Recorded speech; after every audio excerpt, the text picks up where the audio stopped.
Hello, everyone, and welcome to another episode, a brand new episode of the Food for Thought podcast. Woo woo! I'm your host, Sean, and here is... Devin. I thought you were going to be a little better than that. Oh, sorry. His wife, co-host, all around See how partner she in says, crime. his wife. Very excited. You may notice two things this Uh-huh. week. One is we are down a Cyrus. Yeah.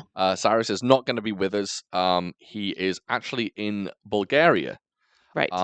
Doing some dealings. That's all he said. All he told us was dealings. Very hush hush. Yeah, I don't know what it's involving. I think he mentioned. No, I was gonna say something really bad. No, just dealings, wheelings and dealings. He said. Yeah. And then you also may notice that we're not in Cyrus's apartment. Correct. Since we always go to Cyrus's place to record. Yep. But yeah, since he is unavailable this episode, we're doing this from our very own home with our very annoying cat roaming about. So more than likely we will get an interruption of some sort. She'll probably pop up on camera. You'll probably hear us be no moon. You'll probably hear us say that. You might see me leave to deal with her, find something to distract her so that she's not coming around chewing on cords, which she was doing earlier as we were setting up. So just a warning. Yeah. We may have cat problems. Yes. But hello, everyone. That's just how she is.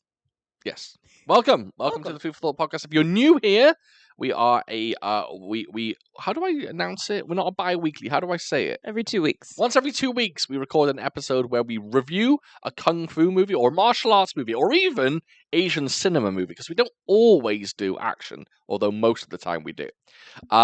Basically, I'm a big fan of Asian cinema, a big fan of martial arts cinema.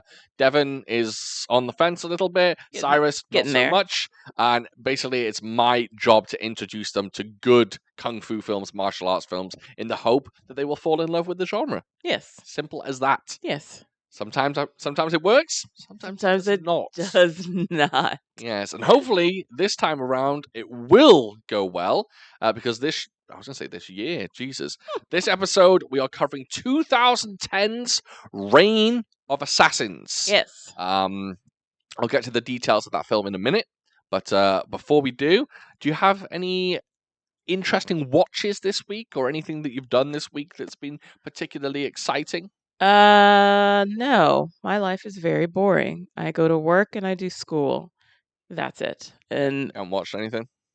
Independently from you? No. I thought you were going to say Independence Day. That's not interesting at all. Independently from you? No. What have you watched with me? What have I watched with you? Our same old shite, right? Did we watch anything new? Oh, wait. We did watch something new. What was it?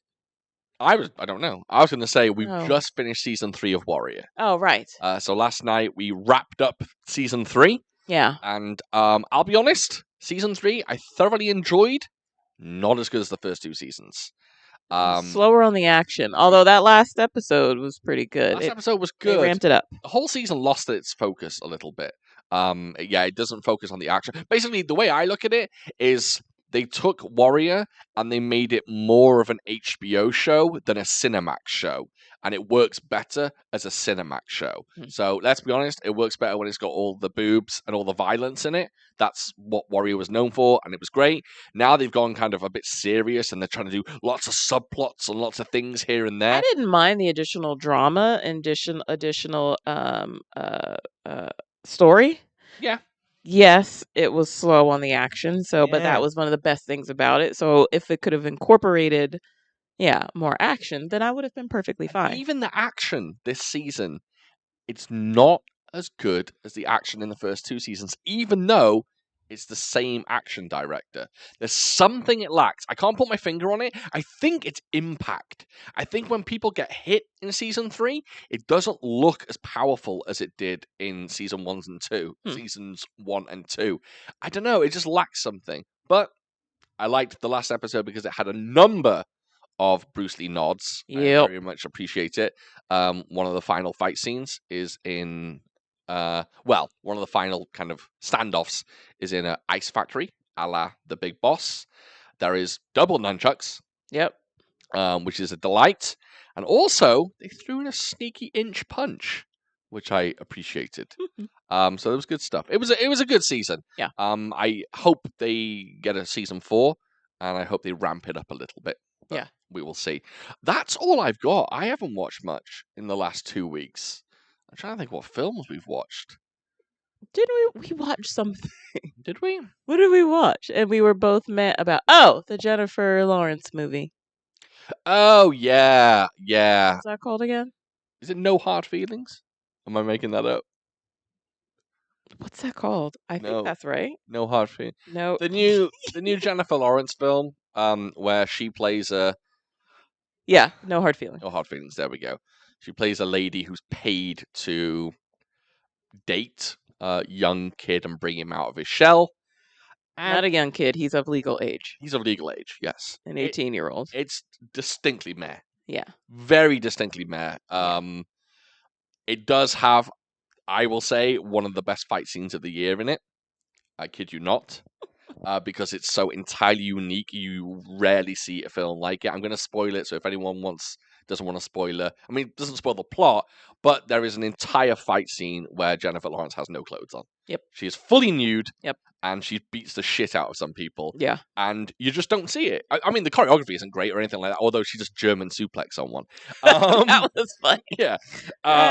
The choreography isn't anything special, but the fact that a nude woman is fighting someone and everyone else has their clothes on, you just don't see that. You don't see that happen. I wasn't expecting that. Yeah. What, the last nude fight was in what? Fucking Eastern Promises? Vigo in the sauna?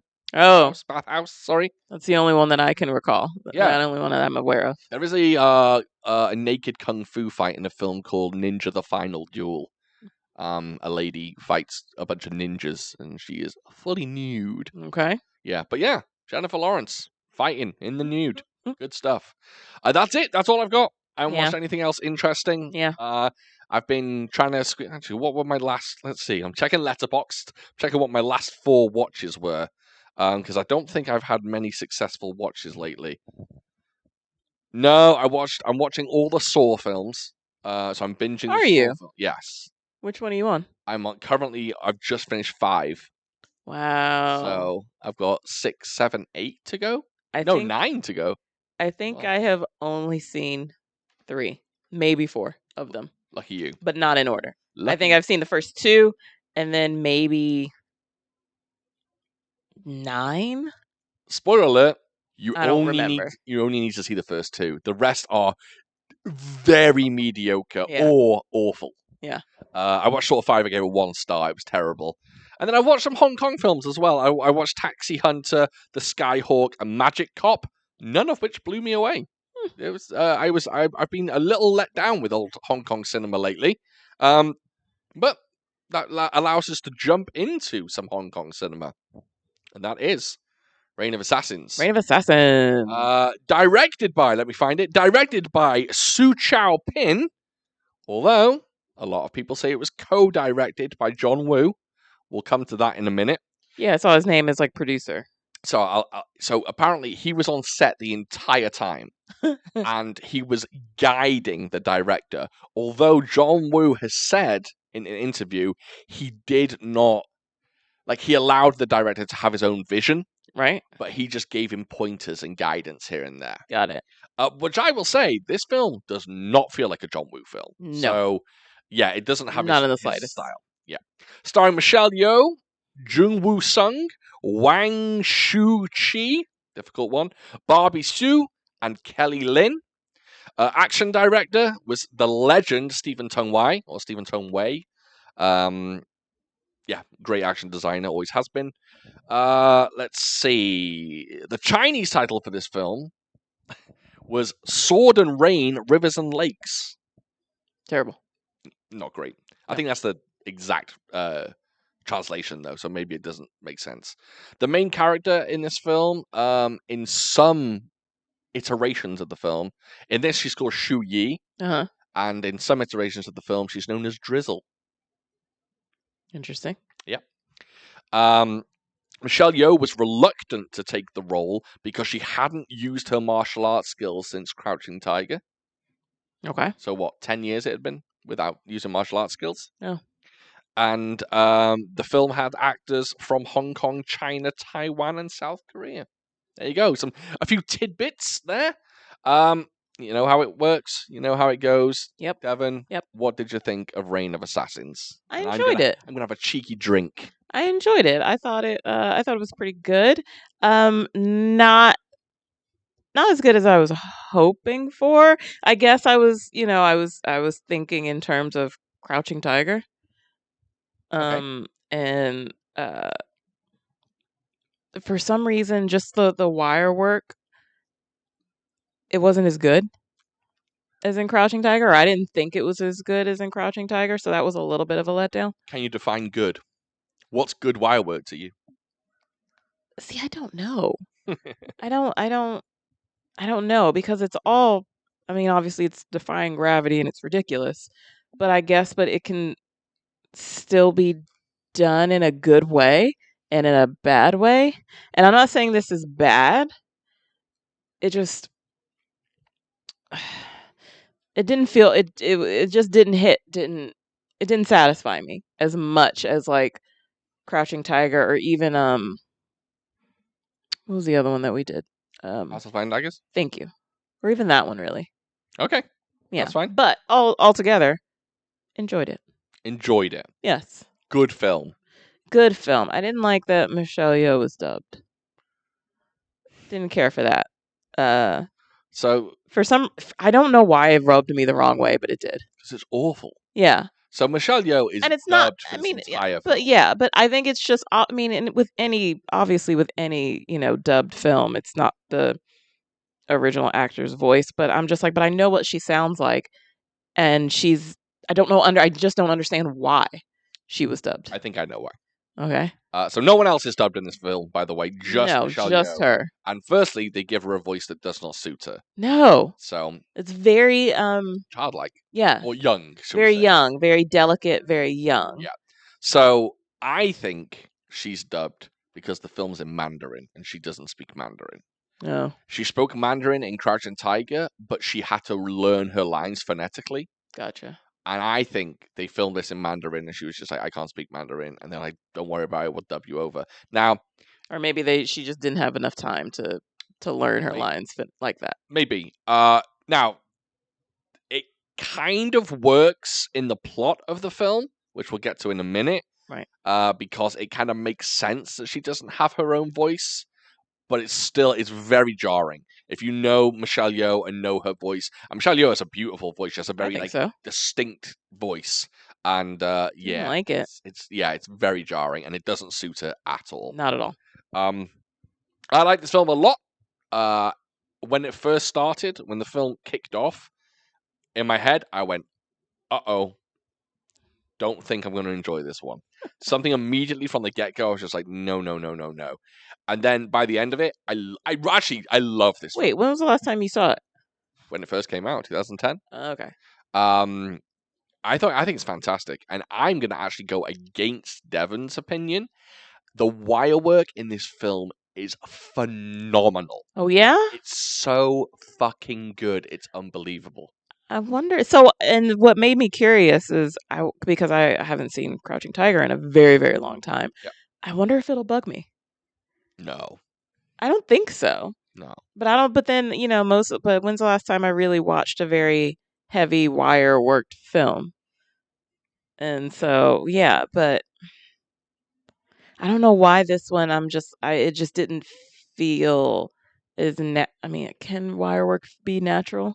Yeah. Yes. It just didn't feel quite as natural. So, I don't know why. The wire work in Crouching Tiger is, I'm going to use a word that's kind of abstract. It's very poetic, right? Yes. It falls in line with the aesthetics of the film. It's very smooth and elegant. Maybe if this film, it's bonkers. Yes. It's maybe that's what. Maybe those are the specifics that I need for me to enjoy it. Yes. Because because it's very. You're right. In Crouching Tiger, it's very flowy, and and in this one, it's not at all. No, this film, the wire work is jarring. Yes. And the wire work in this film falls more in line with what you see in like Iron Monkey than you would in Crouching Tiger. But I enjoyed Iron Monkey though. It's a great film. Yeah. But I don't know. I don't know. I don't know. There are moments in this film where people are doing moves that are so outlandish and so over the top. Yeah. And I I was sold at every stage of every step of the way. I was just like, yeah, yes, this is what I want to see. This is nuts, and it's great, and it worked really, really well. And I don't know why. In fact, I would even go on record as saying this is some of my favorite wire work I've ever seen. Yeah, something. Obviously, Crouching Tiger is one of the reigning kings because it is so visually beautiful and majestic. I think the word majestic works. Yeah. But in this, it's just batshit crazy. And it's great. This film has none of the elegance of Crouching Tiger. Not at all. It feels like a Crouching Tiger, but none of the poetics, none of the elegance. It's very much like a C grade version of Crouching Tiger. Would we ever do Crouching Tiger for the podcast? I'd love to. Okay, because I wouldn't mind watching it again, but I'm like, but if we're gonna do it for the podcast, then I guess we shouldn't. Because otherwise, I'd be like, we should just watch it. Okay, we might watch it because I think doing Crouching Tiger anytime soon, so close to this film, it's kind of too. Although it'd be a nice juxtaposition between the two. But no, we'll watch it. We'll watch it. We'll watch it, and we'll report back to you whether Devon still likes Crouching Tiger. More than likely, I will. Yeah. So the film starts off with a crazy premise. Yes. Do you want to hit it? Grave robbing. People carrying around a corpse. Do you want to explain what the corpse is? So the corpse is he was a monk, right? Yes. Bodhi Rama? Is that Bodhi? Something like that. Bodhi. They call him Bodhi for short. Right. And he was just like a martial arts master, right? He mastered martial arts. Yeah, I think he got I don't know the story of Bodhi, but I think he was very close to Zen. I think he was very close to Buddha, as close to that as he comes. And there's a legend that, if he died, and then I guess there's a legend that if whoever possesses his body, his remains, will become a master of martial arts. Yes. And so the film is basically about people finding his corpse, and hanging on to it, searching for it, killing for it, wanting his corpse to be a martial arts expert, as well as it also having regenerative, supposedly capabilities. You can, which, by the way, repair body parts, and the film does not tell you this early on. No, the film just tells you that if you have the body, you will become like the king of martial arts. My first note is how. I was watching it, I was just like, how is it meant to give you martial arts? Yeah, I was wondering that too. Like, is there supposed to be some sort of magic? Because because supposedly there is magic, because one of the assassins, his name is Magician, and does some magic. Yeah. I mean, this is a fantasy world. Right, okay. The film, in my opinion, the opening scene, it hits you with way too much. The opening 3 scenes of this film is just like, no thank you. They introduce betrayal, robbery, murder, assassins, plastic surgery. Yeah. There's so much going on in the first 3 scenes of this film, and that's what made me go, I'm not sure I'm gonna love this. And it slows down. It does slow down, yes. So basically it opens with a team of assassins called the Dark Stone. They call them Dark Stoners. I didn't like that, but that's what they called them in the film. Dark Stoners, they're part of the Dark Stone clan. Basically, they go and steal the body of Bodhi from this other guy. He's like a magistrate or something. A magistrate, absolutely. Right. But the body is stolen by a member of the Dark Stoners who runs off with it. And she is Shu Yi. That's her name. Oh, and not the whole body, just half of it. Yes, sorry. We should clarify that. Just the top half. The body is split in 2. Yes. So the film starts off with that. She fucks off with half the body, and basically the Dark Stoners go. Yeah, the leader of the Dark Stone, whose name I can't recall. What was it again? If I talk about his name, we're gonna have to get into something else. Okay, what was his name again? Wheel King. That's right. Yes. Why? Well, did you spot why he was called Wheel King? No. Okay. Please, if someone knows the answer to this, let me know. So, his sword has a spinning wheel on it. Oh, does it? They show it at one point. Yes. Oh, I didn't even notice that. It has, remember rims on the car, the spinners? Yeah. So, it has that on it, and it's spinning. we didn't watch the uncut version of this film, but I believe there's an uncut version. I believe I used to own it, but unfortunately I tossed it out. Do we find out what that wheel does? Can anyone tell me what the wheel on his sword does? Or is it like... So his name is purely based on the sword? Yes. I would assume it would have to have some sort of function. I swear to God, I've seen a version of this film where the wheel does something. But I could be very, very wrong, and I could be thinking of another film. Otherwise, the wheel on his sword is basically the equivalent of when John Cena had the spinning championship belt. Right? No point other than aesthetics. That's why he's called the Wheel King. It's crazy. I was expecting the wheel to do something. It does not. Not in the version we saw. So the Wheel King says, okay, we got to go and find Shu Yi. We got to track her down and kill her. Right. The magistrate... And get the corpse back. Yes, the magistrate and his family are murdered. Right. And him and his son. Yes. The magistrate is killed by one of the other assassins, but then the son is killed by Shu Li. Yeah. Shu Yi. Shu Yi, yes. She kills him. Spoiler alert. That's going to come back to bite her. Yes. So then we get basically the crux of the film, which is she goes to see a doctor, and she says to the doctor, look, I need to change my face. Right. I'm on the run. I need to change my face so I can hide in plain sight. Yes. He is a plastic surgeon. Although the way he changes your face is he puts plastic surgeon is a very loose term. Oh yes, he puts bugs in your nostrils.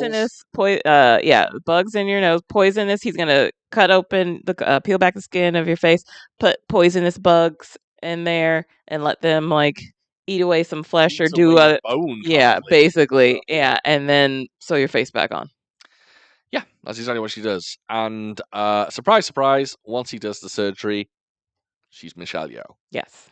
I tell you what, if you have plastic surgery and you end up looking like Michelle Yeoh, that's a pretty good plastic surgery. Yeah. Yeah. So, yeah, then we get introduced, obviously, to Michelle Yeoh. And as we were talking about earlier, she keeps the voice of the younger look. For some reason, when she has surgery, she says, make me look 10 years older.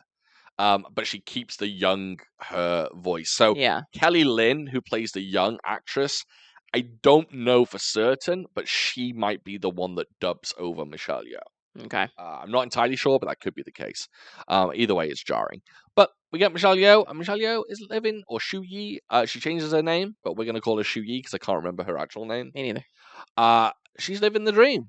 She's got herself a nice little market stall where she sells... Bought a nice house, sells fabric. Fabric, that's it. In the market, and just living a quiet life. She is. She's living quite the quiet life. And then we get introduced to kind of the second lead. Oh, by the way, I have to talk about something. So we missed a fight scene. Which one? There's a fight scene at the start where remember when the kid tries to kill her? Oh, right. Okay, so before she gets You got no notes on this film, eh? No. Okay. I just sat back and watched it and enjoyed it. That's good. So before she gets to the doctor, as she's traveling cross country, so the Darkstone assassins, they put out like wanted posters for her, so her picture's everywhere. Wait, are you saying you've got no nicknames for characters? No. What a letdown! This is the film I thought you would have nicknames for. Yeah, I should have, but I was just enjoying it and watching it, so I really didn't write anything. Okay, go ahead. But yeah, so before she gets to the doctor and she's just traveling through this family, they're just like, they need the money. They need the reward money. Because they're like, they're starving or whatever. Mm-hmm. And so she comes walking past and she straight up murders this kid because he was about to murder her. Yeah, murder her. And so there's this fight where she just kills this whole family. Yeah, a bunch of people try to attack her, and we get a crazy kind of close quarters wire fu. Again, I thought that fight scene was a little frantic. In fact, all the fight scenes in this film are frantic. Yeah. I think the edits are just a smidgen too quick. And at times, it feels like the cameraman is struggling to keep up with the action. It's very rapid, and it seems like he's 1 second behind everyone else. But I don't think that detracts from the fight scenes in this film. I think they are wonderful. Do you remember what her sword technique is called? Oh, shit. Can you remember any of it? 1 second. You can do this. Something. Oh my god. You can do it. Put your back into it. Is rain in it? It has something to do with water, right? It's got water in it. Water. Something water. Fucking hell. I've got it. What's it called? What's it? It's called the 41-stroke water-shedding sword Water technique. shedding. Yeah. Right. Why is it called water-shedding technique? Can you explain that, or do you not remember that part? Wasn't it because of like this? Because of the sword has just she can create like a bunch of stab wounds and something like that. Yeah. She slices you so many times so quickly, it makes it look like rain has struck you. Right. It doesn't really make much sense, but it sounds cool. So I was waiting for that to happen. I mean, she does, a couple where she does like a few. She doesn't do it. Yeah, you're right. Yeah, like 1 or 2, but not that many to warrant it being called that. In fact, the whole when you get hit by a sword, it looks like rain has hit you, is not her technique. Her technique is bendy sword. Yeah, she has a sword that, well, obviously bends. Yeah. So she like stabs you, but it goes around your back and stabs you in the back. It's basically a very wobbly, bendy sword. Yeah. If you've seen like a wushu performance with a straight sword, it's very bendy, right? It's like that. It's a lot like that. What do you think of that? The bendy sword? Meh. Oh no, you weren't a fan of it? I mean, it's okay. Not my fave. It's a nice gimmick. Sure. I just think. But yeah, I feel like it comes off more as a gimmick. Yeah. Sure. So let's see. Some interesting things. So one thing we've skipped over is Michelle Yeoh had a master. Oh, right. Had a master. Right. And he was a monk that she fell in love with. Right. And he trains her in this technique, and he tells her that there are 4 weaknesses to her technique. Right. And at one point he has a fight with her, and basically he shows her the weaknesses. Right. He doesn't teach her how to overcome the weaknesses. He just shows her how he would do it. How, like, he exposes her weaknesses. Right. He also kills himself at her hand. Right. He makes sure that she kills him. It's kind of like, in my opinion, he was going off to be a monk. In my opinion, it was a "if I can't have you, I don't want to live" moment. I kind of got that too. Like, she was an assassin, and he was talking about how, maybe one day that she'll feel like she'll never have to kill again, and he wants her to live, a better life. And she was just full of just all this anger, and she was in love with him, and he was going off to become a monk, so they couldn't be together again. And so, he kind of challenged her to this fight, and basically kind of made sure that he had her kill him, so he wouldn't have to live without her. Yeah. I can't live if living is without you. Mm-hmm. Who sang that song? I have no idea, but I know what song it is. I can't live if living is without you. I can't live. I can't give anymore. Yeah. Who sang that song? No idea. Is it the same girl that sung, what's the song from Con Air? LeAnn Rimes? Was it LeAnn Rimes? That was LeAnn Rimes. What happened to LeAnn Rimes? Oh, no. She didn't do that version. Sorry. Who did that version? No, it was. The one from Con Air. That was LeAnn Rimes. No, someone else did that. Really? Yeah, someone else did that version. By the way, LeAnn Rimes had a really cool rapping name. If she was just called LeAnn Rimes, it's a dope rap name. I thought she did it. How do I? That one, right? Yeah, that's the song, but her version isn't on Con Air. I disagree with you. I think it is her version. Shout out to LeAnn Rimes. Shout out to Con Air as well. Con Air's flames. We should do that for the podcast. I think Con Air is one for a commentary. Oh, that'd be a good one for a commentary. Yeah. Put the bunny back in the box. We do commentary tracks, by the way, on Patreon, which I'll get to later. We're doing a one on Roadhouse soon, but Con Air would be a good one. Trisha Yearwood. Trisha Yearwood. Mm-hmm. I don't even know who she is. She's I believe a country. You know who LeAnn Rimes looks like? What? She looks a little like Michelle Williams, the actress. Maybe a bit. Yeah, I've gone off on a tangent here. You did. Yeah. Con Air, good stuff. So there's this. I want to mention this line in the film because Shu Yi is talking about love. Who does she say this to? I can't remember. Something about the bridge. A bridge. Yes. Yeah. Basically, she says like oh, it's a story, isn't it? A story. A man falls in love with a woman and falls in love with her so much, and turn the light down. Too glaring. How's it look? Still good. Still good. Still good? Yeah. Okay. Falls in love with a woman and basically says that I would spend 500 years as a stone bridge. Right. I would weather the sun. I would weather the snow. Right. I would weather the rain if it just meant that my true love would walk over me once. Yes. Which is awesome. By the way, that line comes back later in the film. Indeed, it does. Yeah. Oh, you noticed that too, eh? Yeah. Okay. Paying attention. I was watching the movie. I wonder if you thinking about it at the same moment I am. I mean, go on. How did it come back later for you? So she says it to him. Okay. But then also the bad guy. This one over here. She's smarter than she looks. She's smarter than she looks. I honestly, watching the film, I was just like, no one's going to pick up on this. This is me. This is me doing a deep dive on the film. I'm very smart. Obviously. He even mentions it. Oh.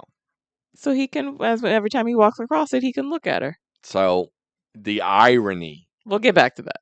No, we'll say it. We'll talk about it now. The irony of this film is that, obviously, the story is that I would be a bridge if it meant my true love walk over me.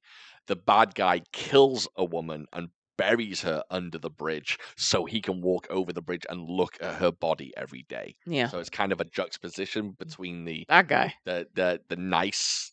That guy took a turn. I mean, he wasn't a good guy to begin with. Oh, but that was Wheel King. Yeah, I know. But yeah, he wasn't a good guy to begin with. But yeah, where that went to, wasn't expecting it. Yeah. Oh, yeah. I thought he was initially just, a power hungry bad guy. The twist. And I have a lot of questions about that, but we'll get to it later. We'll get to it later. Film is fucking nuts. There's we'll get to it later. Yeah. Because I have questions. Yeah. The villain twist in this film is the most mental twist I don't you'll ever hear of. I don't understand. I have questions. Yes. So when does the turtle powder come in early in the film? Who dies and then comes back to life early in the film? Oh, the bad girl. Really? They use it on her to get her out of jail, remember? That's right. Okay. So wait a minute, but before that, so we see Michelle Yeoh, she has her, new life, and then that's when the leading guy comes in. Whose name I cannot remember. I know, terrible. But he's just like a courier. Yes, he's a courier. He gets paid to you know what a courier is. But not with like any sort of vehicle. He just runs. Yeah, I mean, there's no vehicles in this film. I mean, he could have like a horse. Is a horse a vehicle? Mode of transportation. Yes. Yeah. That's what I meant. Yeah, I know. Yeah, he just runs. I'm just calling you out for calling a horse a vehicle. Okay, fine. And again, technically a horse could be a vehicle. Yes, so we get introduced to him. Yeah. And basically he stumbles across Michelle Yeoh and then immediately starts going on some longing looks, some flirting. That's it. Some not forlorn looks, but yes, longing looks is a good one. Yeah. Yes, they begin. She's trying to, their loins stoked up. Fired up. It implies, he's interested, but she's just like, no, I'm not interested in. Oh yeah, there's this old lady who's like trying to push them together, like matchmaking. Yeah, she's like, oh, you like him. She's like, and Michelle Yeoh's like, no, like that's not happening. Yeah, but it happens, you guys. Oh yeah, it happens, and it happens hard. And they get married. They do. They fall in love and they get married and they are living the content life. Yes. There is some foreshadowing. There are, for some bizarre reason, it focuses on him basically laying out bricks on the floor. He's like paving his. I was totally wondering why they were doing that. Yeah, he's paving his house essentially. Oh, but back to the bad lady. So, Wheel King, he's like, all right, we got to replace Shu Yi. So, and like the magician, one of the other assassins, the magician, he's like, got the perfect girl. Are you fake king? No, I'm a Wheel King. And they're like, there's this chick who is in prison for murdering someone, and Her name is Turquoise. Yes, and she'll be perfect. And so they spring her out of jail by basically giving her some sort of powder to make it seem like she's dead. And so the guards and stuff, they bury her and then they go dig her up. And they're basically like, you're going to become a part of our gang or you're going to be dead for real. Yeah. Yeah. Yeah, which I'm glad you remember that because I actually wrote that line down. Yeah. He says, you can either join us or you can die again. Right. Because you die, but essentially you die for 24 hours, but you can know what's going on. You see what's going on through your eyes. Right. I kind of like that. I said in my notes, there's a lot of characters in this film. Yes. But they keep it kind of simple. I agree. It's not too crazy. Yeah. There's good guys and there's bad guys. Yes. It's kind of simple as that. And then Shu Yi's husband, he's the oblivious one. He's the kind of one that has no idea what's going on. He's just a do going about his day kind of dude. Yep. So until one day where him and Shu Yi go to the bank. Yep. And so basically, they go to the bank for money, but also apparently there's a rumor that part of the corpse is in like a safety deposit box or something in the bank. So some bad guys come there to rob it, to get it. And they basically paralyze everyone. They do some pressure point stuff. Right. And then when they find out that it was all a ruse, that the body wasn't there, then they proceed to kill the patrons. And so Shu Yi, who, scoped out these guys as they came in and realized something was up and saw that they were paralyzing people, she faked it. Like, she was able to... she didn't avoid. Was she able to reverse it? Right. So as they hit her with the pressure point, she hits a pressure point in her side, which stops theirs from working. Right, but she pretended it, because she's not trying to reveal herself. She's just trying to live a normal life. But then once she sees that they're killing everyone and they're about to kill her husband, then she reveals herself and then proceeds to whoop all their asses. It's one of my favorite scenes in the film because she's trying to fight these bad guys, but she's also got her husband on a chair that's facing the other way, and she has to continue to move him so he's not seeing her fuck everyone up. Right. It's really clever. It's a really, really good scene. Right. And he's just kind of sat there, eyes open. Right. Kind of paralyzed. But knowing that something's going on, but not seeing it and can't move or anything. And but she doesn't kill them. She just kind of incapacitates them. What does she do to him? Oh, one dude she blinds. Two dudes she blinds. Oh, was it two of them? Mm-hmm. Oh, okay, yeah. She blinds them with a bit of an eagle claw going on. She fucking hits it in their eyes. Yeah. So, they get blinded. At first, I thought it was really, really fucked up, but later on, they imply that they will heal from it. Right. They won't be permanently blind. Permanently blind. I was looking for the word permanently, but in my head, I went eternally blind. Which, Oof, that sounds terrible. Yeah, eternally, that sounds worse. Doomed to be eternally blind. I love the bank scene. I think it's very clever. It's very, it really manages to flex Michelle Yeoh's skills and also I should say Shu Yi's skills. It really shows how great she is even without a sword. Right. Although she does steal a sword off a guy in a very, very cool way. Yes. So I'm gonna ask now we're into the meat of the film. Mm-hmm. The twist. Yes. Not the bad guy twist. Correct. The other twist. Did you see it coming? I was curious. Okay. I was curious. I was curious. The twist we're talking about, by the way, is Shu Yi's husband. He isn't all he seems. No. He is. Should we reveal who he is? You might as well. Go on. Turns out he's the magistrate's son, so he also got the plastic surgery to change his face. And so I was curious because in the beginning of the film, when Shu Yi kills him and he falls off a bridge, not into water or anything, just falls off a bridge and onto the ground. And I was looking at him and I was just like, is he really dead? But they implied, of course, that he was dead. So then when when he comes back with the new face, but we don't know that it's him. I was just like, at first, I was just like, is he going to be. I wasn't maybe expecting the son, but I thought maybe some sort of kind of like martial arts, like proficient, like something. And he was also trying to live a quiet life. I wasn't necessarily thinking that he was the magistrate's son. Did you think he killed the bookkeeper? Oh, yeah, I forgot about that. Yeah, I wasn't sure. Okay. I think they do two things in this film. They hide the twist or hide that secret quite well. Yes. But you see this character so much doing essentially nothing. Yeah.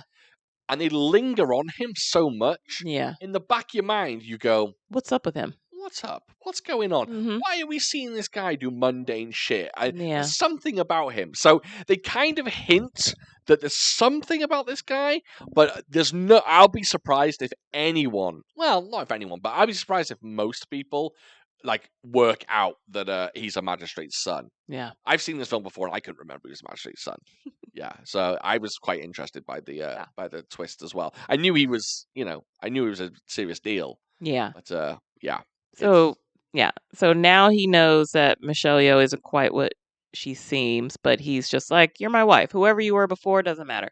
You're my wife now. And back to, do life. Yep. But because of that altercation in the bank, the Wheel King figures out that Shuyi is alive and in the city, and then proceeds to find her. And so he sends his assassins, the magician, Crazy Girl. I got a question. And then the other guy. A question for you. Yes.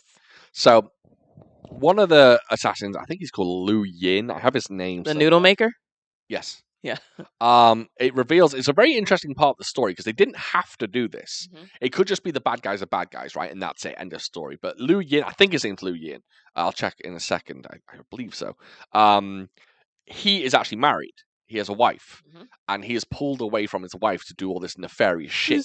Who seemingly, she has no idea that he's been doing this. Yeah, he's Batman. Yeah, because he talks about after he does this job, maybe he'll have the money so they can leave town, go somewhere else, and open up a noodle shop. Yeah, which is a really interesting kind of look into this character. Because, I agree. Yeah, they didn't have to do that. He could just be a bad guy who's a part of the Darkstoners or Darkstone clan, whatever. But they're like, no, he has a life. He's like, he's a bad guy with crazy fucking killing skills, but he's got a life. It differentiated him between the other two.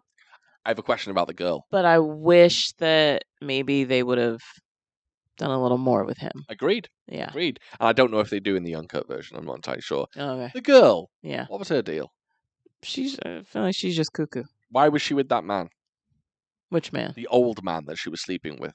Oh, I think that was her cover. Or not cover, but that was just what she was doing on her downtime. Was she with him for the money, or was she was she a prostitute? I assume she was a prostitute. Really? Yeah. Okay. Because she kills him as well right after. She sure does. So she's not exactly a no. I think she's a troubled gal. Definitely. I think she certainly tries to use sex and sex appeal to get her way. Yeah. Or to prove something, but she's not quite right. No, she's childish. She's a super freak. Super freak. She's super freaky. Meow. You say meow? I did say meow. Is that what you say he says? Meow. This is interesting. I say super freaky. She's super freaky. Yow. Oh, to me it's meow. I like meow. Yeah, kind of. To me, it's almost like a meow, not necessarily a yow. Though there are bits like that in that song, but there are times where to me it sounds like meow. Super freaky meow. I never knew. I mean, I'm sure he's not saying meow, but to me it sounds like meow. I assumed everyone thought it was yow, but maybe I'm wrong. Maybe it is meow or meow. Maybe say meow. Now. Meow. His pronunciation though is crazy. She's super freaky. Meow. Now. Maybe. Yeah. I don't know. I like meow. I never thought about that. That's a good one. All right. Do. Rick James. Do. Cocaine's a hell of a drug. Mm-hmm. Yes. So the assassins are heralded. Is that the word? No. I think so. Hailed. That's the word I'm looking for. Okay. They're hailed via flare. So Correct. a flare goes up, the bat signal, basically. It's the Darkstoner signal. Basically. They look up in the sky, it's a bird, it's a plane. No, they look up in the sky, it's a flare, and they're like, okay. Time for action. Yeah, shit's about to go down. So Shu Yi does a pimp move, right? Mm-hmm. I love this. She puts her husband to sleep. Yeah. Knocks him out. She knows. Okay, so basically they get into her. She spots one of them watching her up on the roof. And basically he leads her, the noodle maker. And so he leads her back to her own house where they leave. What are they? Like these 3 stones? The dark stones. Duh. Oh my god. Right? That's right. Oh, that makes sense now. If I blow in your ear, will it come out the other side? Okay, you're absolutely right. I feel can I just say, at the scene of that crime, they leave 3 dark stones. Right. And Devon was confused about what they were. I just never thought. It's not that I was confused. I just didn't make the connection. I just thought it was obviously a calling card, but it didn't click that it goes with their name. You okay? All right. So he leaves. So the noodle maker has left 3 dark stones in her house. So she knows that they're coming. So yeah. So she waits. Her husband gets home, puts him to sleep, opens up all the doors, opens up all the windows. That's the pimp move. Yeah. She opens up all the doors and windows. Grabs her sword from its hiding place and just sits there and waits. Yep. Waits for them to come. It's also, by the way, how she gets her sword is really fucking cool. She floats up, knocks it off the rafters, and then brings it down. It's very cool. Yeah. A completely unnecessary bit of wire work, but it's so good. Then we get a scrap. We do. They come along. Although originally I thought that because I thought maybe she had buried her sword underneath the stones. So I thought maybe that's what was happening with those bricks, but no. You were close. It was up in the rafters. You were close. Yes. So Noodle Man, by the way, Donnie Yen was meant to be in a film called Noodle Man with Al Pacino. The fuck? Mm-hmm. True story. He was allegedly signed on to be in a film with Noodle Man. He played an owner of a noodle store.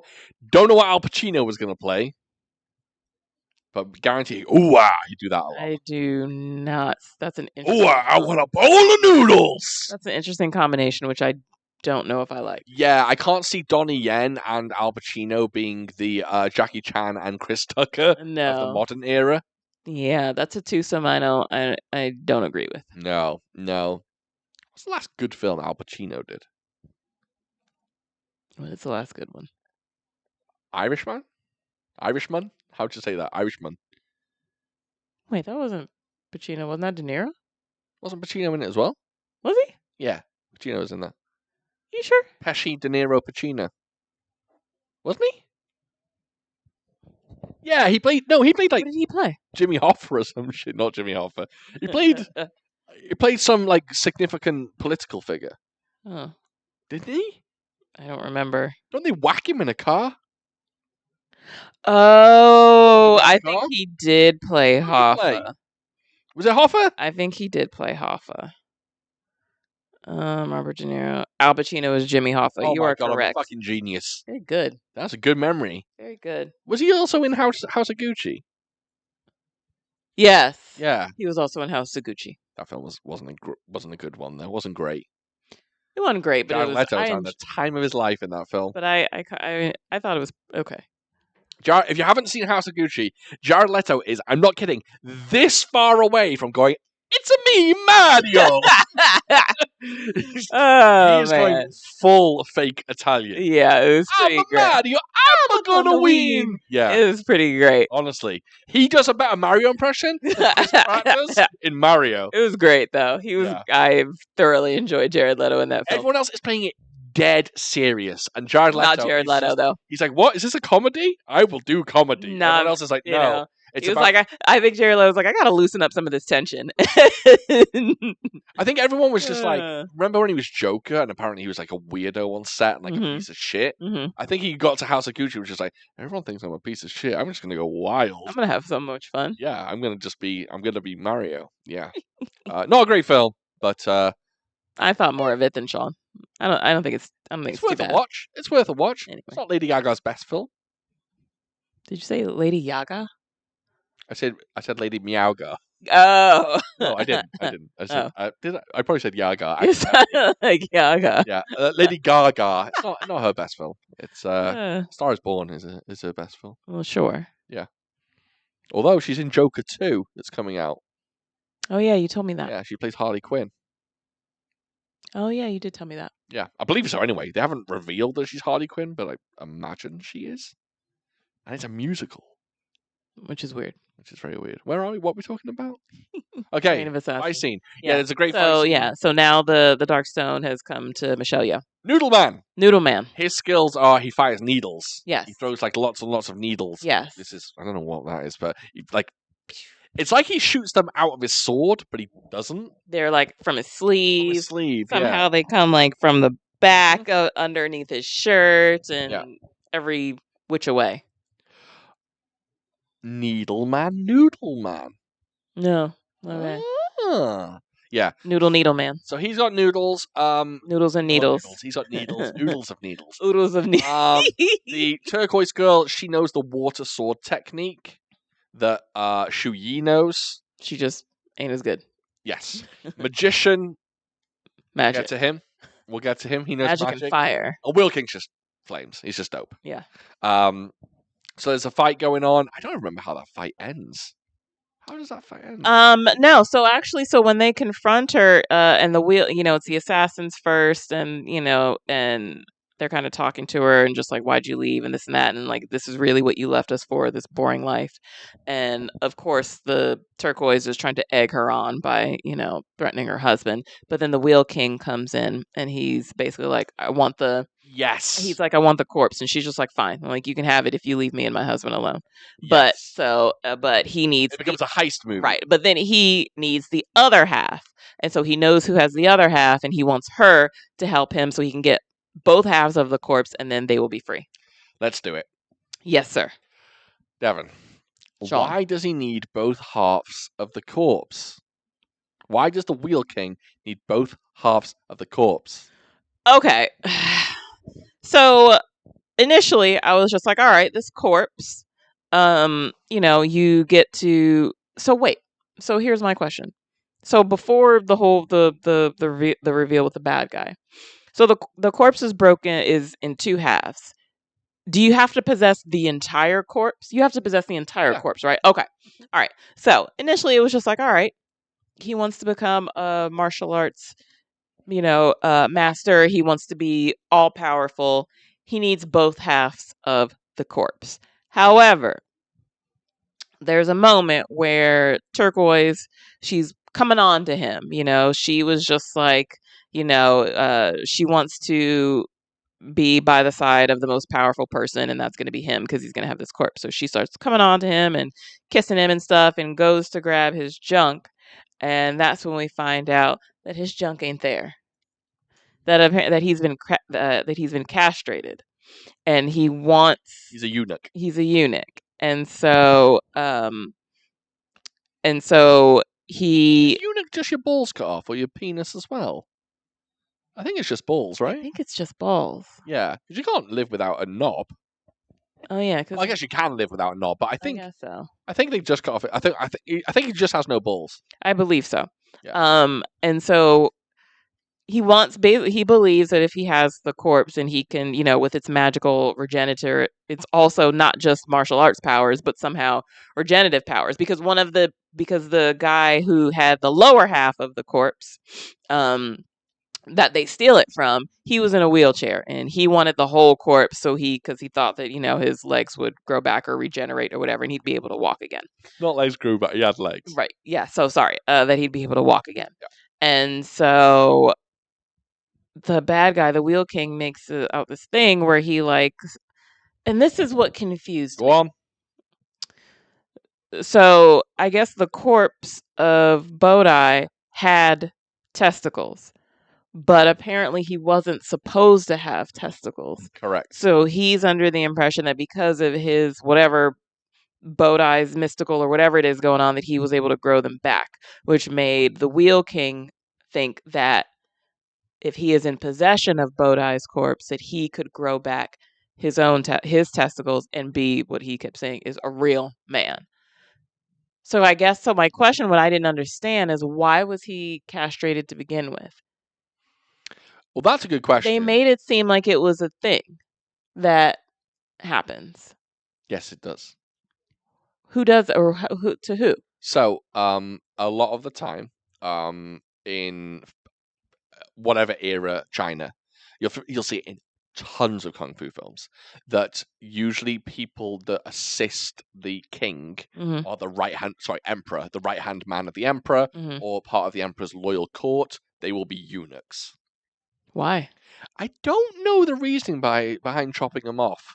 I don't know. Maybe to keep them in check and like make sure that they aren't following their burning loins. So any desires.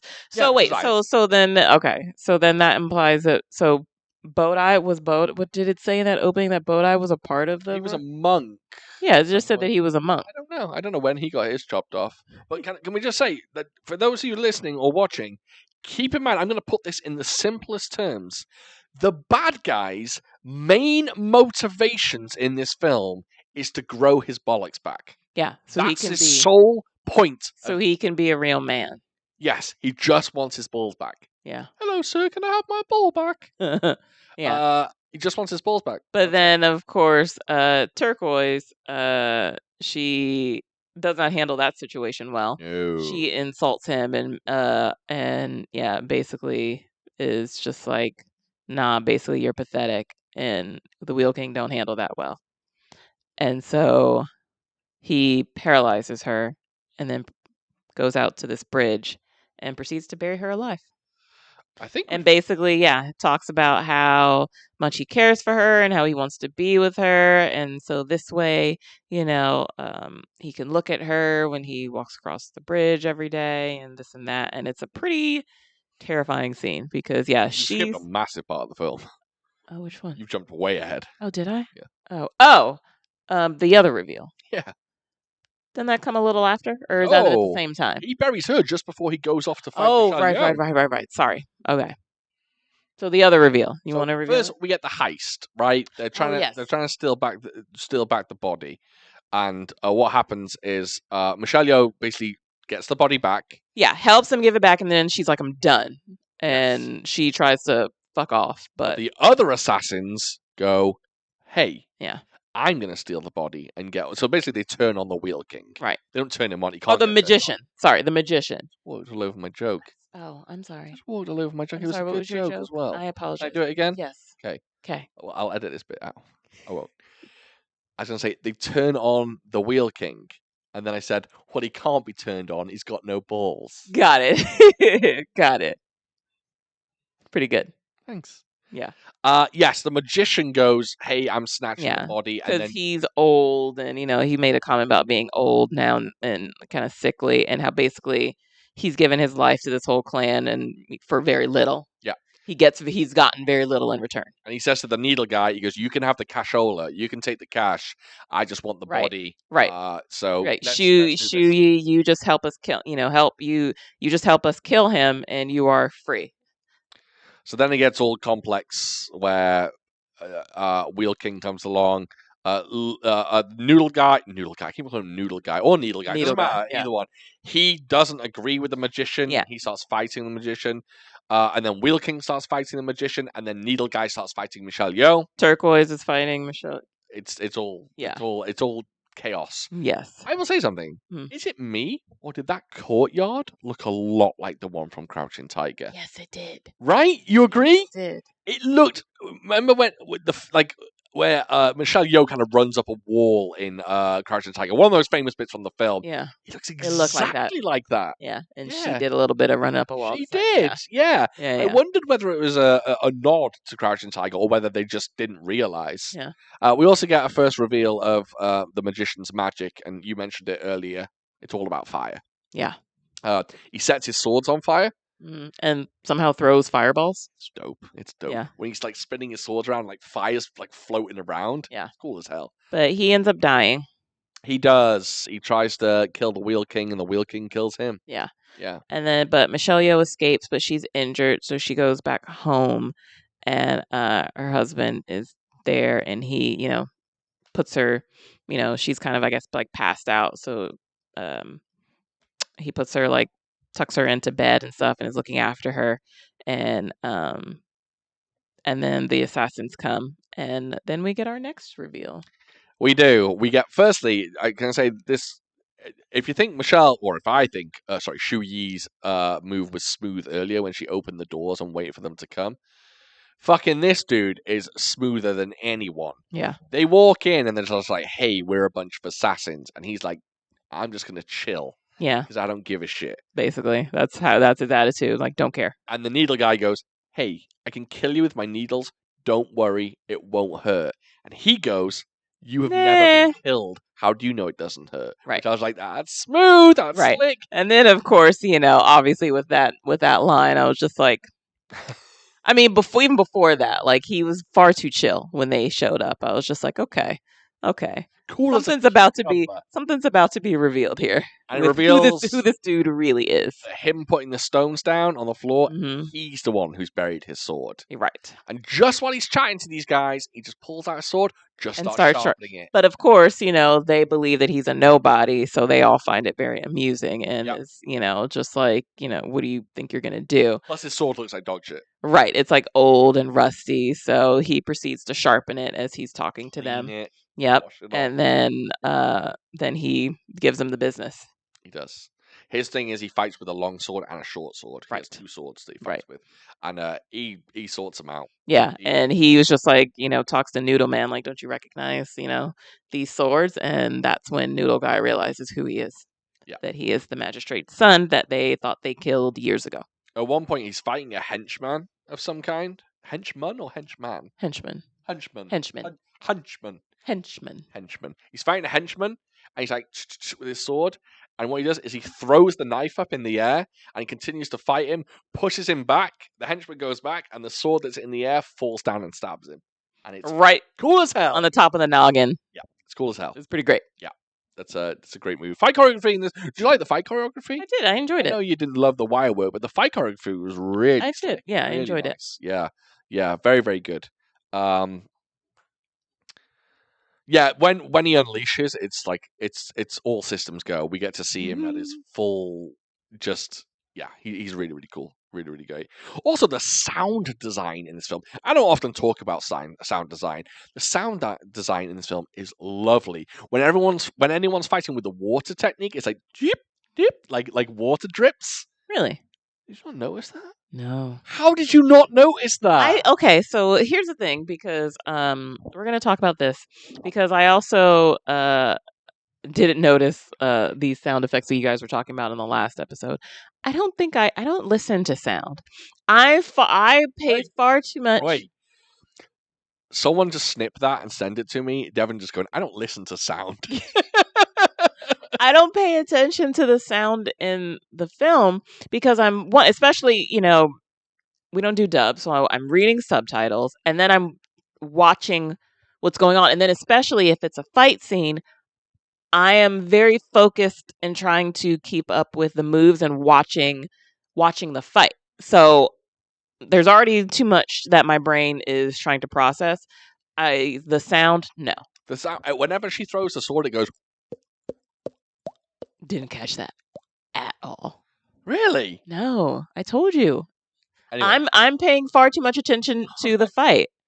It sounds amazing. Yeah, watching the choreography, watching the moves. Yeah, that's where my focus is. I'm sorry. No. I got no problem with that because the fact that you're actually watching the choreography and not just being like, okay, yeah, it's a fight, that you're actually following along, that's good. So, although it does sound bananas that that's something that's happening, and so I feel bad. Yeah, you do miss some. But yeah, because I didn't hear any of that shit. Not at all. The sound the needles make are great as well when he's throwing the needles. That's like chim chim. Didn't catch that. Devin watches films on mute. I mean, I might as well. But no, yeah, I'm reading subtitles, watching choreography. Okay. I'm surprised. You didn't pick up on that, but okay. Not at all. His name's Lee Bin, sorry. Lee Bin. I got his name wrong earlier. I said Lee Yi. Okay. Or Lei Bin. Lei Bin or Lee Bin. Which one? Noodles? Noodles. Noodles. He gets injured, and I think there's a very sad moment. Mm-hmm. As he goes back to die with his wife. Yeah. Yeah, he heads back to his home, and then he just has a bowl of noodles. Yeah, has a bowl of noodles, and then just dies. Yeah. It's quite sad. And here's the thing: I felt very conflicted with that man once it revealed that he had a family. Yeah, I think you mentioned it earlier that they could have explored him much more. Mm-hmm. Like they could have had this big moral quandary that this guy has. Because that moment where the magician wants them to turn on him, for a lot of that fight where the magician and Wheel King are fighting back and forth, and then Suyi and Turquoise are fighting back and forth, and he's just kind of standing there just trying to figure out what to do. What is he going to turn on the Wheel King and try to get, this money and go live his life, or is he going to continue to be loyal to this clan, which he's been a part of for so many years? And he chose to be. What are you looking for? The cat? She's in the thing. Oh, okay. Yeah, she got in there at the beginning, and that's where she's been. Good. Which I'm shocked about. She's in a bed. She's in a bed. She's got a big bed over there. Passed out, and I was not expecting that. Anyway, so I did feel a little conflicted about that guy. One thing, yes, and I think they could have explored that more. Yeah. I think one thing that this film drops the ball on is the big reveal from the husband.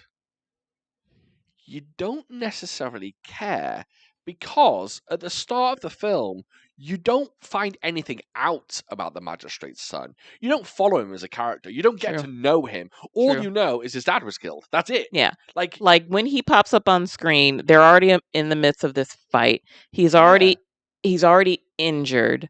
You think that but then he chases down Shuyi, and so they have a confrontation on a bridge. Bridge is a big theme in this movie. And she kills him, or we think that she kills him. Yeah. So we don't know anything about him. There's no emotional weight to his reveal because it's not like at the beginning they show him like his father get killed and he dropped to his knees and like, oh my god, and like you never. None of that. It's they skip it all. So when you reveal when they reveal it's the magistrate's son, you're just like, oh okay, that's a reveal. Mm-hmm. But like you're not like, oh, it's that guy, he's back. Yes. It's like, oh. Yeah, but the only thing, but I felt, a little emotion behind it because obviously she is the one who killed him. Yes. Or, tried to kill him. And then also the additional reveal is, I thought there would be more of a thing where he realizes who she is, but it turns out he knew who she was the whole fucking time. Yes. That's kind of cool. And so everything was calculated on his part. I was more emotional about Wheel King wanting to grow his balls back than the main character. Just his story arc and his unhinged behavior at that point with Turquoise. I mean, yeah, he was good to begin with, but then that whole savage. But then that whole bit with Turquoise and burying her, that was bananas. Yeah. That was a bananas bit. So we get a little information about the magistrate's son, and the reason why he wasn't killed is because, quite coincidentally, lucky for him, his heart is on the wrong side of his chest. What other movie was that a thing? Yes. There's another movie where that's a thing. I think you're right. What was that? You guys, if you can tell us what movie that was, because I know I've seen it, but I cannot for the life of me think of. I got a film in my head, but I don't think it's the film. What? No, I don't want to say because you might laugh at me. Oh. Snake Eyes with Nicolas Cage. Why am I thinking heart on the wrong side in that? No, I don't think that's the one. There is a film, though. There is, though. If you guys know and can tell us, I would really love to know. Because that's going to bug me a lot. Is that something that you think you can Google? Yeah. What movie has a character with the heart, with his heart on the right side? With heart on right side. Wrong side. Come on, Google, do your fucking magic. Oh, Ninja Assassin! Yes! That's the one. Oh my god, I wasn't. Why did I say Snake Eyes? I don't even think anyone dies in Snake Eyes. Oh, plenty of people die in Snake Eyes. Oh, do they? I can't remember that film. Yes, Ninja Assassin. Oh, I wasn't talking about Snake Eyes G.I. Joe. I was talking about Snake Eyes. No, I know Nicolas Cage. Yeah, plenty of people die in that one. Oh, really? I haven't seen that film in ages. I'd like to. Ninja Assassin. That's right, We should do Ninja that for the Assassin. podcast. That would be a good one. That film was great. That film is super underrated. Ninja Assassin is super underrated as a film. Whatever happened to Rain? He was great in that. No idea. That was his name, Rain. Just Rain? Just Rain. No idea. Yeah, he was a pop star. Oh, okay. Yeah. He was good. He was great in that film. That film was fucking awesome. Super violent. What were my qualms about it? Good action. I recall that. I don't know if the script was all that great. Well, no, but who cares? It's about ninjas. I guess. But I did enjoy the ninjas in it. I enjoyed the ninja-ing in Ninja Assassin. Yeah. I think it's really, really good. Yeah. So yes, his heart's on the wrong side. So when he got stabbed, obviously he didn't get killed. Although still though, what kills me is like that's still a stab wound. It would have gone through his lung. I'm like, that's still a stab wound though. True. True. Oh well. So the end. We're basically going to the end fight now, and what happens is Michelle Yeoh stabs her husband. Gives him the tortoise powder to make it seem like he's dead. And stabs him on the wrong side, so he doesn't get stabbed through the heart. It just looks like he's stabbed through the heart. So then the Wheel King comes along and thinks that she's killed him. Yeah, and then they fight. Yes, there's a very, very decent final fight scene. Really, really like it. Lots of great techniques, like the Wheel King uses the water sword against her. It's really, he basically steals her sword and uses it against her. It's really fucking cool. But then she goes back to her master and how he exploited her weaknesses, and Wheel King's weaknesses, and kills him. Yes, it's very, very good, very decent fight scene. Every fight scene in this film is fucking great, apart from maybe the first one. And then, of course, they get back together. Husband wakes up, and they live happily ever after. Yep, he takes her home, forgives her, happily ever after. There you go. Reign of Assassins. Reign of Assassins. Good film. In the box. Good in the can. Film. In the can. In the box. You're thinking of put the bunny in the box. You're thinking of Con Air again. Yeah, great film. I really, really enjoyed it. Yeah. It's so good. 2 thumbs up. 2 thumbs up from Devon. Yes. 2 thumbs up from me too. Good. We're good for time. Do you want to jump into listener questions? Yeah, let's hit it. We got a whole bunch of them. I feel like obviously this is going to probably be shorter with just the 2 of us. Yeah, I'm going to pick the ones that we don't want to use for Cyrus. And I'll save some of them. Okay. There's one that's directly for Cyrus, and there's a really, really good question. I want to ask him next time. Of course. But Sean, this is from Comic Handlinks. Sean, you're always trying to. Wait a minute. Should you list our Patreon? Do that at patrons? the end. You're going to do that at the end. Do that at the end. Yeah.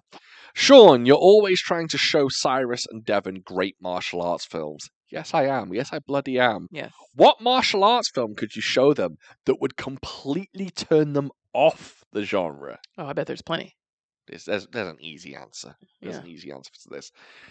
Anyone who's a fan of Hong Kong cinema knows that Yuen Woo-ping in the early 80s had a handful of batshit crazy magic-infused kung fu films. So you've got it wasn't just Yuen Woo-ping, it was the Yuen clan as well. It was his brothers as well. Miracle Fighters, Taoist Drunkard, Shaolin Drunkard, even Exciting Dragon. Those films, can you imagine? Those of you that know those films, can you imagine if Cyrus and Devon watched any of those films? Talk about shenanigans. I mean, it is top tier shenanigans. Yeah, it's cheesy, silly. I can't even explain it to her. Like, it's magic, but it's magic like you would never imagine. Okay. Remember the magic at the end of Encounters of the Spooky Kind when the guy's on the podium? Yeah. It's like that times 1,000,000. Okay. I'll give you one example. They're fighting, and a guy pulls out a knife. Instead of stabbing the guy, he pins his shadow to the ground. Gotcha. He can't move because his shadow is pinned to the ground. Yeah. And that's one of the tamer parts. Yeah, I don't think they would like any of that. And I think also any film with like Dean Sheck in. I think that guy. Odd Couple. I want to watch The Odd Couple with them so much because it has the single greatest weapons fights of all time. But fuck, oh, you did that, Jesus! It looked too dark. That scared the shit out of me by turning the lights on. But Dean Sheck in that film as Rocking Horse. Oh my god, it would. Devin's brain would melt. So anything like that, anything high shenanigans, and any of Yuen Woo-ping's early '80s stuff. Well, his magic infused '80s stuff. I'm not going to ask your Cyrus question. I want to save that for next time. It's a really good question. Devin, what's the most fascinating documentary or true crime podcast you've ever seen or listened to, and why? So I actually have a couple. If we're talking podcasts, right now I am listening to American Scandal. So American Scandal is basically exactly what it sounds like. Any like scandalous events that have happened through American history. So I went there's 52 seasons. Each season is, one particular story. 52 goddamn seasons. Yeah. Each one is a particular story. So of course I went for one of the most disturbing ones, the first listen out. I didn't start at the beginning. I just chose which topic I wanted to hear about. So so the first season that I listened to, it's like 30 something or maybe 18, I don't remember. Was about the Tuskegee experiment. So it was an experiment that started like in the 50s and ran for a shocking 50 years, where they basically, doctors did not tell Black men that they had syphilis and just watched this disease ravage their bodies just so they could study how it affected the human body. Grim. Yeah, very, very fascinating, very interesting. And so I've listened to a couple of them. I've listened to the Unabomber season, Oklahoma Bomber, the Ice Pick Surgeon. That was also a very good one. Currently I'm listening to Watergate, because basically like things, throat, baby, right? And basically all of these things I had kind of a vague kind of minor understanding or knowledge about, and so I was just like, well, let me listen, do a deep dive. So very good, highly recommend American Scandal podcast. If we're talking documentary, there's been a bunch. There's one on Netflix. Don't remember the name of it. I told Sean to watch it. This basically, fuck, I don't want to give anything away, but I can't remember what it's called. Shit. What's the loose plot without revealing anything? There isn't a way to do that. Great. Yeah. But god damn it. What's the one what's the one about cats? Yeah, don't fuck with cats. Don't fuck with cats was pretty good. Don't fuck with cats is amazing, but it's yeah. Don't watch it if you're it's Don't fuck with cats was good. Grim. It is pretty grim. This one was fuck, I wish I could find it. We've watched some really good quickly. ones as well. We have watched some good ones. Yeah. But if you're talking podcasts, 100%, I think you should listen to American Scandal. What was that one with the guy that got accused of murder? Oh, sorry. Firefest. That was interesting. That was all right. I never even heard of Firefest, and it was pretty.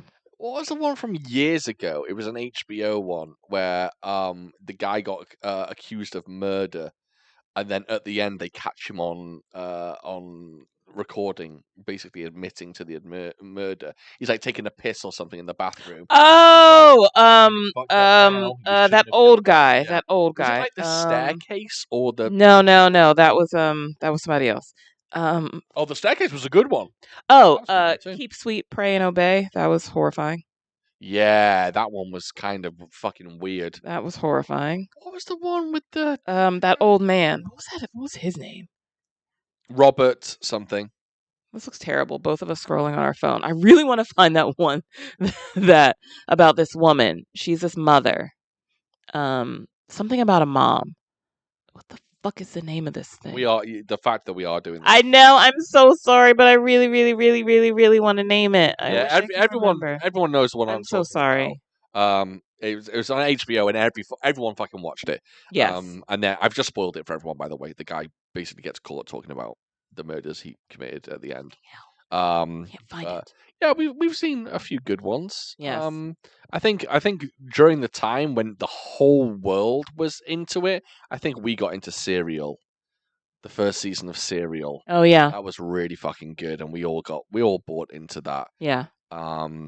Yeah. I mean, this isn't my question, so I shouldn't be talking about. I'm going to move on because you're doing a poor. I know. I want to find it so badly. Yeah. Because it's bananas. Rama. Sins of Our Mother. Sins of Our Mother. I can't even tell you anything about it because it'll give it away. Sins of Our Mother. That's the one. Okay. Netflix. I haven't watched that one. I should though. I don't know if I want Rama. I'm going to save yours for Cyrus, because I think he will have a good answer for this one. Amok Pal, he says, my question for the pod: if you can pick and guarantee to win a fist fight with someone you personally know, who would it be and why? Oof. Yikes. Do you want to fight anyone Yikes, you know? indeed. I mean, I would prefer not to fight anyone that I know. I would rather not. I don't want to fight anyone. Because then I'm assuming I'd still have to interact with this person.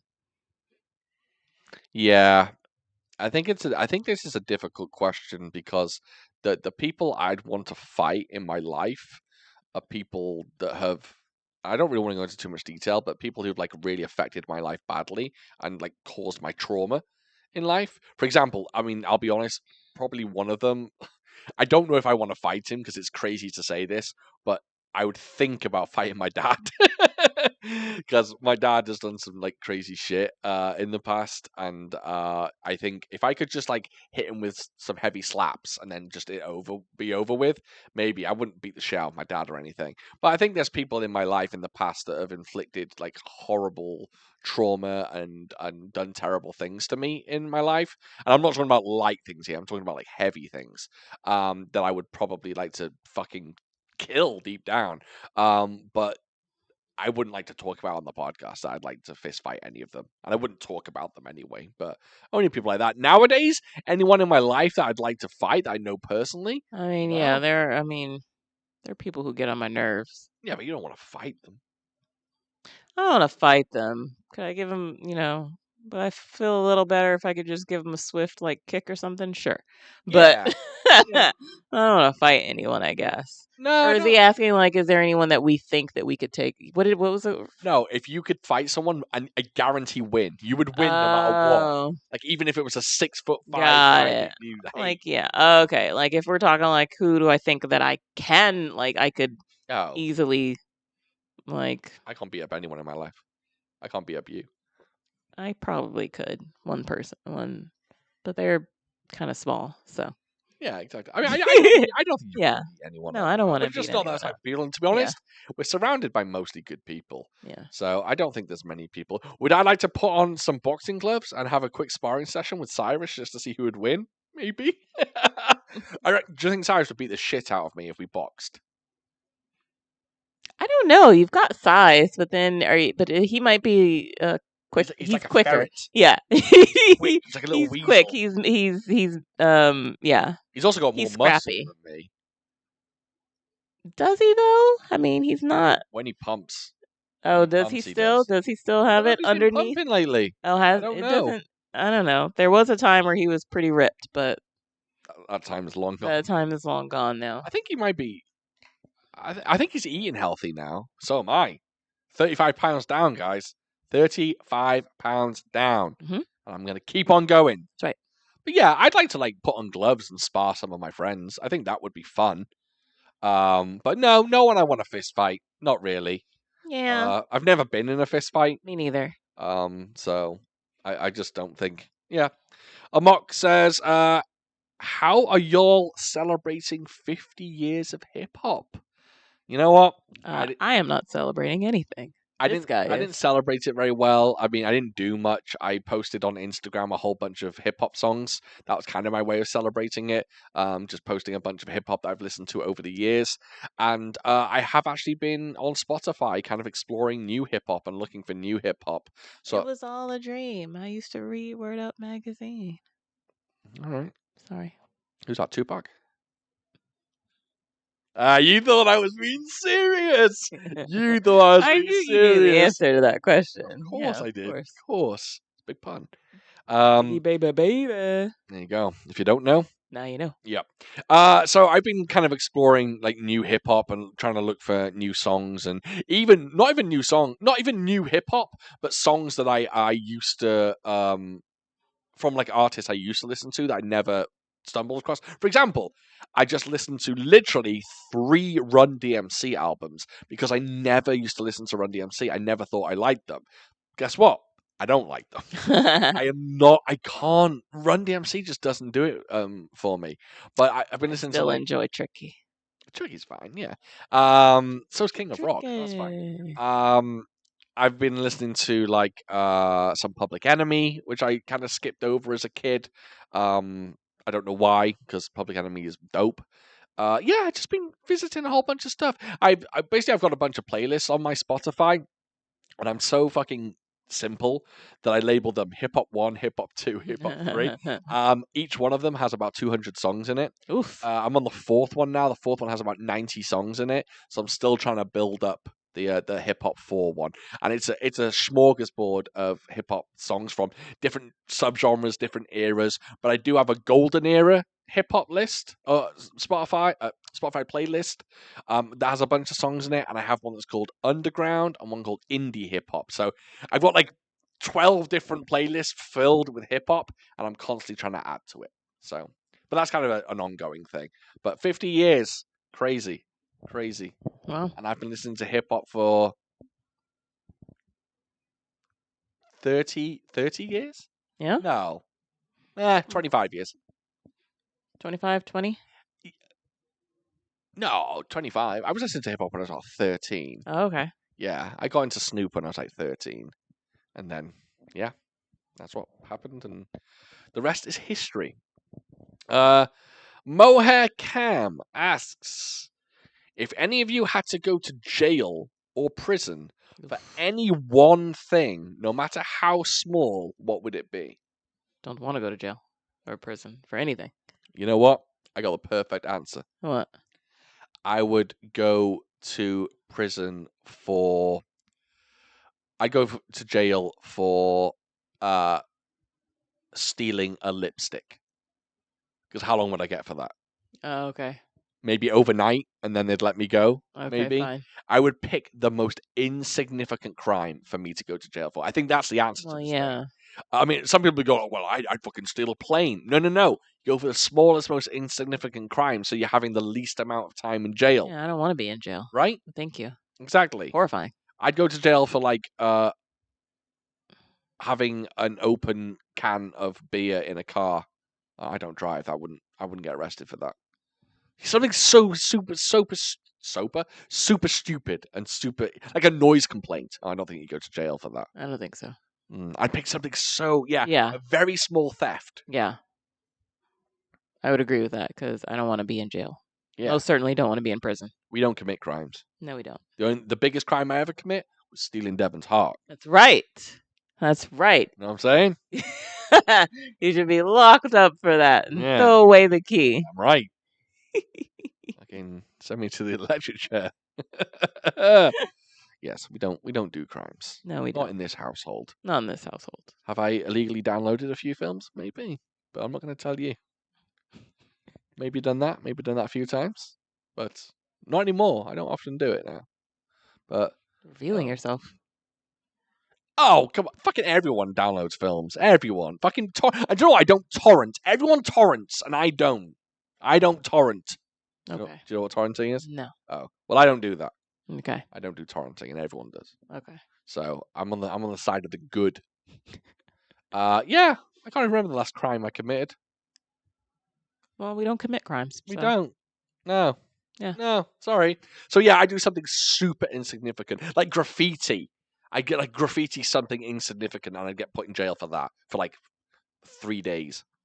Yeah, that's the answer to that one. Okay. Mohead Cam also asks, I remember that one time you did a 180 on legendary weapons of China, which you'd previously disliked. Correct. What changed for you that one time? Basically, what did you see in the film that you hadn't seen before? I tell you what. I can give you a perfect answer for this. Legendary Weapons of China, right? The film has one of the greatest finales of all time. It's fucking all the weapons all the time. Devon would love it. It's filled with weapons. The last fight scene is incredible. Everything leading up to that film, you want to be as incredible because you want it to be an amazing kung fu film. Legendary Weapons of China is not an amazing kung fu film. It just happens to have a fantastic finale and some good stuff sprinkled in here and there. When I used to watch it, I used to feel so much disappointment because I knew what was coming and nothing else was living up to it. I was just like, oh, this isn't. No, it's only the end fight that's good. It's only the end fight that's good. And that's why I didn't like it. Last time I watched it, I enjoyed it for what it was. It's comedy. It's silly. It's dumb. And I just really enjoyed it for that. And I think sometimes I do that. I go into films with expectations and I let myself down because I shouldn't do that. It's you're meant to enjoy the film. Another film. I'll tell you another film. Honestly, this is one of my favorite Shaw Brothers films, and for 15 years, I fucking hated it. My Young Auntie, I used to absolutely hate. Last time I watched it for a comedy. It was a comedy. It was funny. It was cute, and it had great fight scenes. And I absolutely love that film. 5 stars. So sometimes I've just got to understand that films aren't always going to live up to the final fight or the funniest moment in a film. You know, the funniest moment in, I don't know, whatever, fucking Superbad. Maybe the rest of the film didn't live up to that funny. Superbad's a bad example because Superbad's funny as shit. But sometimes films don't live up to their funniest moment, and you can't critique the rest of the film because it's not as good as that one amazing moment. And that's what I did with Legendary Weapons of China. Okay. Thank you, ma'am. I rest my case. Case closed. Gandolfini the Grey. All right, this is an interesting one. So he says, can't think of any questions, but I'd love to hear you talk about your various weapons. Haven't heard about that sword that Cyrus got you in a long time, and you have knives and other swords as well. Ignore if it's not a fun thing to discuss on the podcast. Benjamin is a big weapons guy. Big fan of weapons. Yes. I'll tell you something. My weapons that I own, they are largely for display. They are largely we don't display them. Not in use. We do not display them, but spoiler alert, we might be moving soon, so I might display some of them. But yeah, I don't really practice. Well, I'm going to say I don't really practice. I don't practice at all. The sword that Cyrus gave me hasn't seen the light of day since he gave it me. It's basically leaning up in a corner in our second bedroom. Yeah, I did buy a sword stand for it to like put on the wall, and never used it. The butterfly knives or Wing Chun knives that you gave me, Benjamin, they are tucked away in a closet right now. Yes. The various They're knives, very hefty. They are hefty. Yes. They're hefty boys. Mm-hmm. Not sure how to to store them. So they're just they should be displayed on the wall crossed. But definitely like in something very heavy duty because they're very hefty. Yeah. So they're basically tucked into a closet at the moment. And all the other stuff that you gave us are basically tucked away. The various knives that we have are, I'll be honest, around the house for protection. We have them. Lots of marking little hiding places for easy. I mean, we don't easy access if someone just decides to break in here. Yeah. I mean, I don't practice with the knives. I don't do any knife skills or anything like that. They're just tucked away for protection. They're very scary. I tried which one? The big one. What are the curved ones? Karambit. Those are scary. I tried, and it just made me quite nervous. And I instantly just like put it back because I'm like, I'm gonna hurt myself. Yeah, and I'm the type of guy that will also hurt himself if he messes with knives. Right. Clumsy. Yeah, we both are, and end up like dropping it and stabbing ourselves in the foot or something like that, or taking off a finger. So yeah, as a youngster, I used to have nunchucks, two tonfas, and a 3-section staff. And I became quite nifty with the nunchucks, I'll be honest. I was pretty good with the You had a nunchucks. 3-section staff. I did have a 3-section staff. Interesting. I was pretty good with the nunchucks. The tonfa, I could flip around and spin. I was pretty good with the tonfa. That'd be fun to have. What, a tonfa? I'd like to have one of those. Yeah? Yeah. I'll get some. Just be able to twat somebody Mm-hmm. if they come up in here. They feel good as well, tonfa. Yeah. Yeah. Okay. And the 3-section staff I could not use for the life of me, but I'll tell you this. The 3-section staff I had, I swear to God, it was like 20 pounds. It was Really? so fucking heavy. Yeah. It was unbelievably heavy.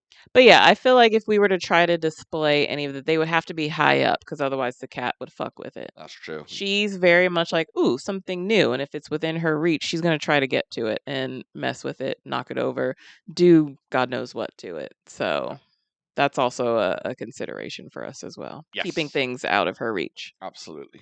I hope to one day, well, hopefully one day soon, have like a kung fu room where I can put some stuff up and yeah. Hopefully. That's always something I wanted for you. And we've kind of done that right now. Mm-hmm. But yeah.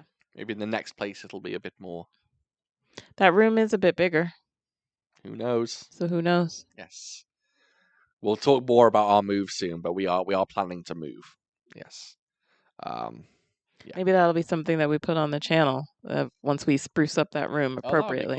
Because we did display that room once we got it. Kung Fu room tour. Yeah. That's kind of cool. Martial Arts Film Freak, I'm going to skip one of yours and give it to Cyrus, but your other one's pretty good. As someone from the South, he says, I'm curious about the lexicon and pronunciation of you Yanks up north. So, Devin, I'm going to ask you some questions. Okay. Do you say soda or pop? Soda. Shopping cart or buggy? Shopping cart. See her face? She wasn't a fan of buggy. No. You guys or y'all? I think I've used both, but I think I go with you guys more. Okay. Fireflies or lightning bugs? Lightning bugs. Okay. And how'd you pronounce that word? Caramel. Caramel? Yeah. All right. Not caramel. How'd you pronounce that word? Pecans. Okay. And how'd you pronounce that word? Aunt. Okay. And the last one. Ooh. Route. Okay. I'm trying to decide I'm trying to think of but then what's the last time I don't typically use that word, but yeah, like route 27. Yeah, route. I'll say route. I won't answer this because I'm not a Yank. I'm not, but I will chime in a little bit. Caramel. It sucks how I pronounce things now. You may hear me earlier. I said my young auntie. I never pronounce it auntie. I don't know why I pronounce it auntie. I pronounce it auntie because I'm fucking British. Yeah. But I've been in this country so long now that sometimes I forget how I pronounce things, and sometimes I slip into how everyone else pronounces them, and that's really difficult. Like Pecans. I don't know how I pronounce it. I don't know. I got no idea. I think I pronounce it pecans. Pecans, or how you used to? Yes. Back when you were in Wales. Yeah, pecans. But how would you say it now? You say pecans. Pecans.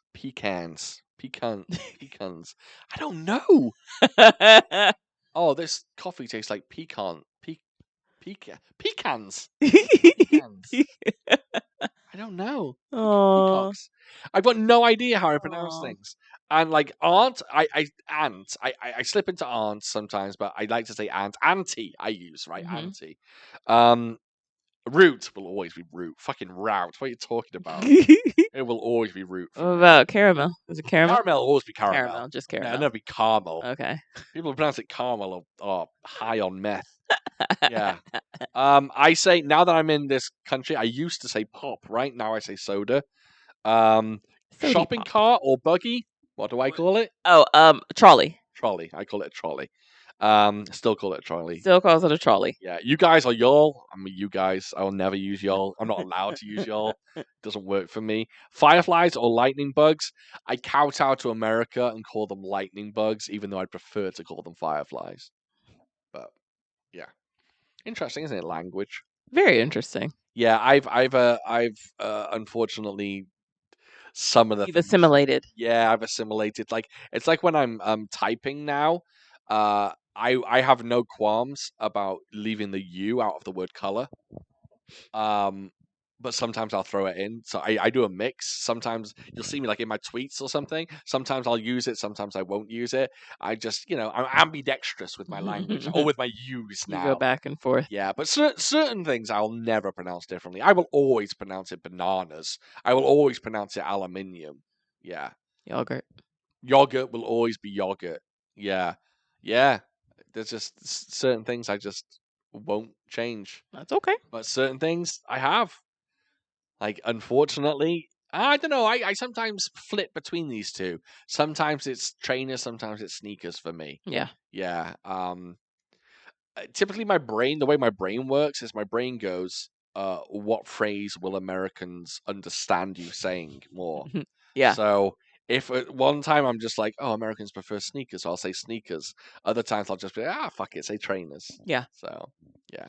But I know Devon understands most of the phrases I say, I think. Yeah, absolutely. Yeah, all the British. Very rarely do you, just on occasion, you'll throw out like a weird phrase that I've never heard you say before. So then, depending on the context of the conversation, I can figure out what he's saying. Yeah. But yeah, not anymore. Not very rarely do I ever have to ask for clarification. No. Yeah. Yeah, it's like, me being in this country now, there's no American phrase or American term that I don't get. Yeah. Yeah, nothing shocks me. When I first came here, I was just like, what the hell does that mean? But yeah, now You know more of them than me. More American phrases? Yeah. Oh, no, I know what the kids are saying. Well, yeah, you're more current on them, but I don't give a fuck or pay attention, so Yeah. I don't follow. I know what slay means. I know slay. Slay queen. Yeah. Yeah. Do you know what? I'm going to use a very naughty word now. So please, fingers in the ears if you don't like very crass swear words. Do you know what serving cunt means? Oh dear.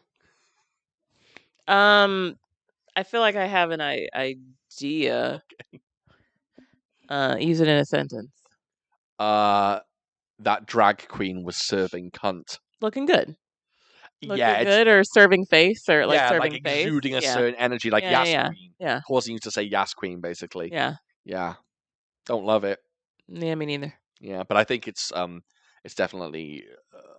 I think that was born in the drag scene. I think. Okay. So yeah, I can't say I use it, but anyway, on that note, still asleep.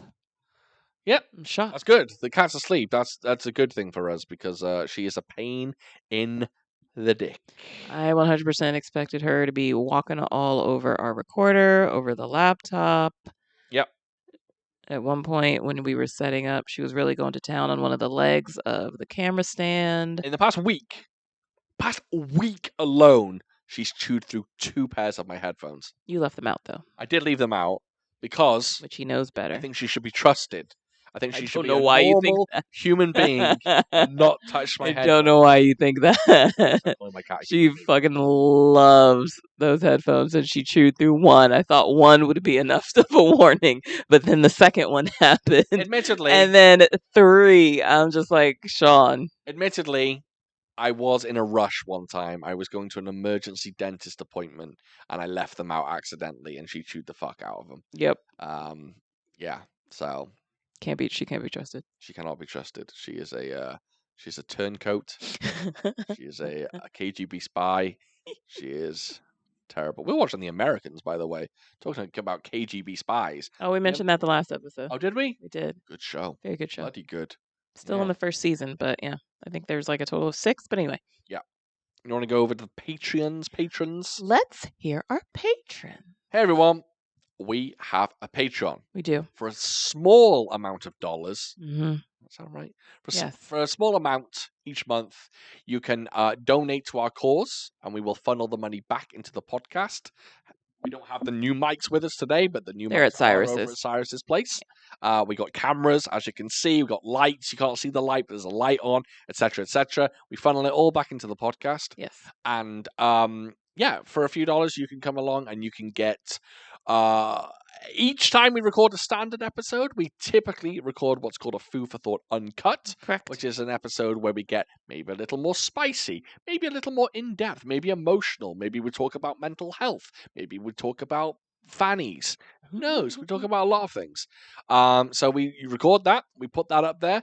We're also, like I mentioned earlier, we are doing movie commentary tracks now. Yes. So far, we've done Paranormal Activity and the legendary Over the Top with Sylvester Stallone. Yep. Next week, I believe, if Cyrus is able to make it, Yes. we will be recording a commentary for Roadhouse, the Patrick Which I've Swayze never film, seen. which Devin's never seen. So it's gonna be a But fucking treat. I heard it's bonkers.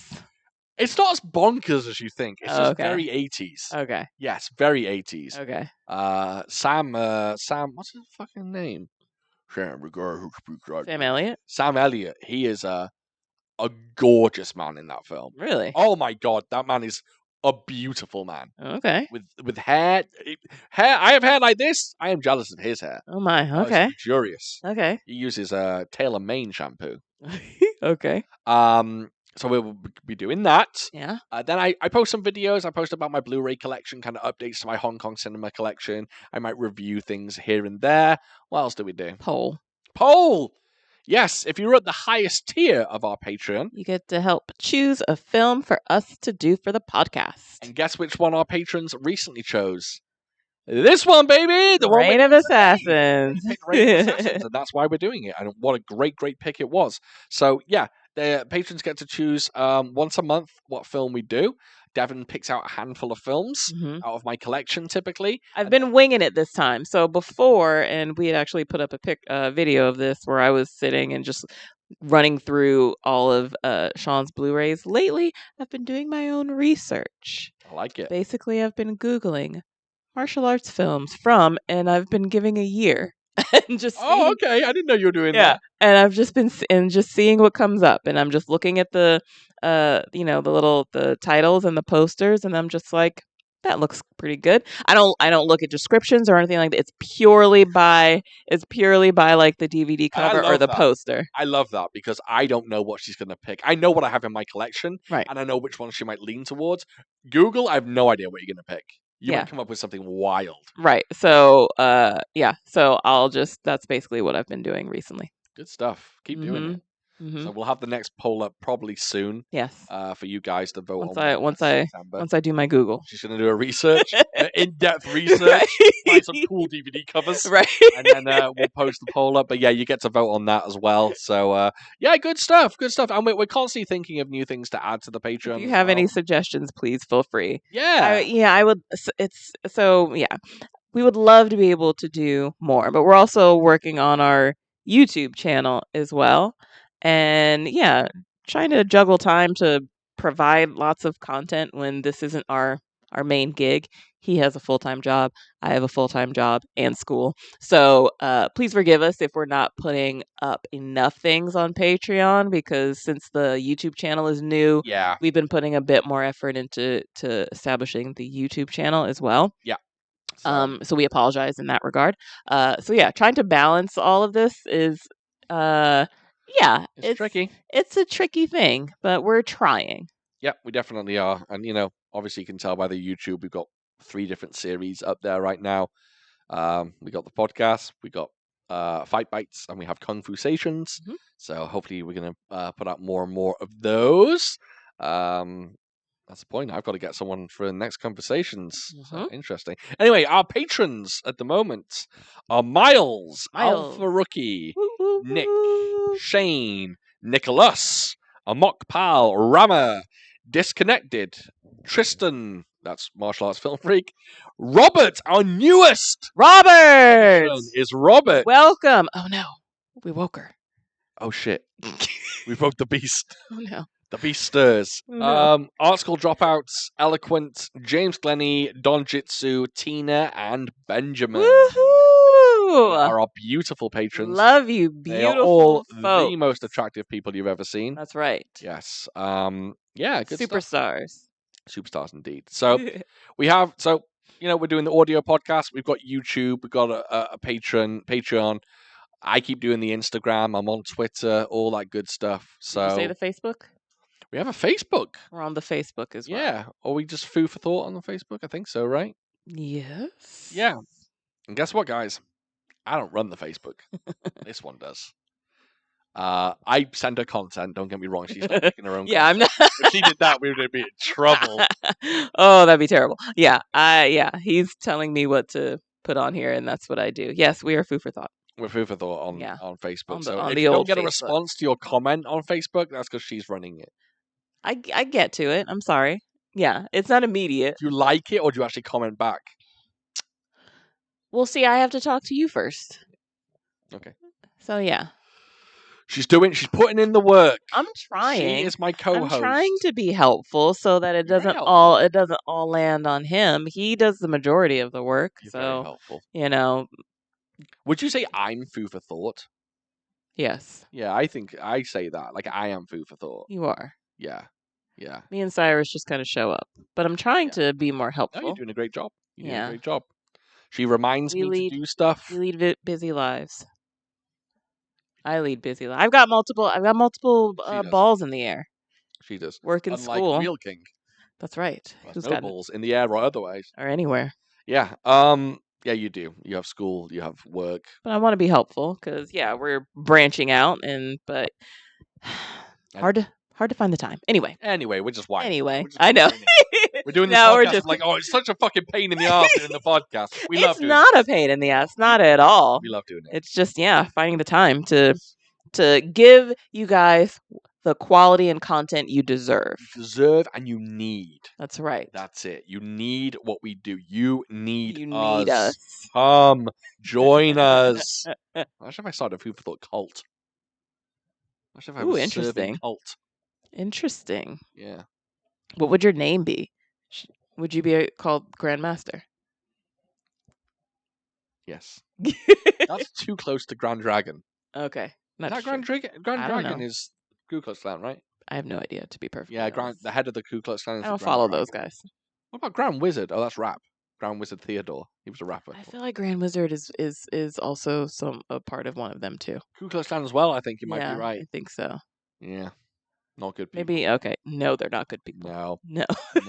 We don't like the KKK here. No, we don't. We're going off on a fucking weird tangent. Yeah, we are. All right. Let's wrap it up. Thank you so much, everyone, for listening or watching, depending on which one you're doing. Yes. You can find me at Food for Thought across platforms. Food for Thought Pod on Twitter, foo_for_thought on Instagram, Food for Thought on Facebook. We're all over the YouTube. The YouTube, just throw it into something and just see if we pop up. We probably will. We're all over the place.